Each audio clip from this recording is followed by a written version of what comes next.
Hey, this is Amanda with Seven Sparrows Farm, and today we're talking about how to set up your brooder when you first get your chicks. So the first thing you're gonna need is something to put your chickens in. For us, we chose a stock tank. I think this one's 110 gallons, just got it at Tractor Supply. I've seen people use swimming pools and all kinds of other things. What you wanna make sure of is that you have about a half a square foot per chick, so depending on how many you have. And then you want the side of it to be about 24 inches tall so that when they get bigger, they can't just jump out. So that keeps them safe. So as long as you're within those parameters, you should be good. So when your chicks come home, their first priority is gonna be warmth. So you wanna have the brooder warm when they get here. You don't wanna wait to turn on your heat lamp. So heat, water, food, and some space to run around and you're good. So you can put your brooder almost anywhere as long as it's secure from predators and has pretty consistent temperature. We've had them in an outbuilding, we've had them in the basement, this time they're out in the garage. The one thing to keep in mind is that they do produce a lot of dust. So you can put a mesh cloth over the brooder as long as it's away from the heat lamp. And you want them to be safe from predators. So in the garage, we can shut all the doors in the evening so raccoons and stuff can't get in here. The next thing you're gonna need is some kind of bedding. You need something to absorb all the little excrement and spilled water and whatnot.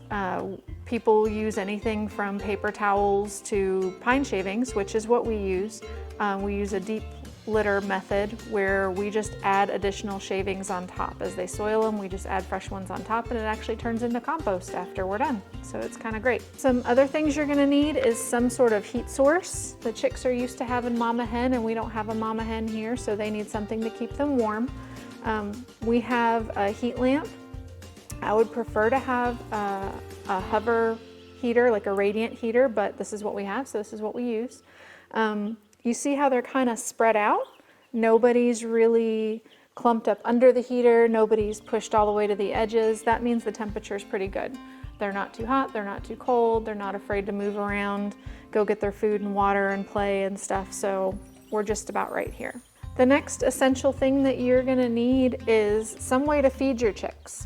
So here we have just a standard chick feeder. You can get it at Tractor Supply or anywhere.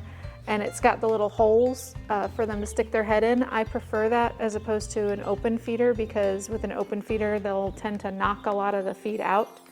There are also ones that have a bar on the top that swivels and that keeps them from roosting on top. I've never had one of those, but it sounds like a cool concept, so hey, whatever. The next thing you're gonna need is some kind of waterer for your chicks. I prefer an open waterer right at the beginning so that they can just dip their beaks in and get some. This is just a 1 quart waterer. We have 25 chicks here. And it does okay. I have to fill it up about every 12 hours and they're about 5 days old at this point. We'll transition to a gallon waterer here pretty soon. Some optional things that you'll need for your chicks or that we prefer for our chicks is a little cage underneath their waterer. This kind of acts like a doormat, so if they jump up and they have any shavings on them, it'll fall off before they get to the water. It helps to keep the water clean. Another optional thing, at least for the first week that we do, is add some sort of vitamin or mineral complex to the water. You can get like Quick Chick from the Tractor Supply or the place you get your chicks from, or you can add apple cider vinegar and honey. It just depends what you want to do, and that just helps keep their minerals up so that nobody gets wry neck or anything like that. Another optional thing that we like to do is to give these little guys some grit right from the get-go. So we just use creek sand, and they love it. And in case you don't know how chicken digestion works, they don't have teeth. They need to swallow sand and grit and little rocks, and that goes down into their gizzard and actually helps them chew up their food. So even chicks need that, so we put it in there right from the get-go. We use creek sand because it's got extra minerals and that sort of stuff in it. Another thing that we do right from the beginning is we put roosts in. Oh, hi there. They won't use them right away, but it gets them used to it, and they do have an urge to roost on things. And so, you know, within the first week, they'll be jumping up here and wanting to sleep up here and that sort of thing. So we like to give them that option right from the beginning. And you'll notice that when I put it in here, I put the high side away from the edge so that when they're a little bit bigger, it'll be harder for them to jump out. I also made it with this center bar removable, so that as they get bigger, we can pull that out and it'll give them more space to roost on.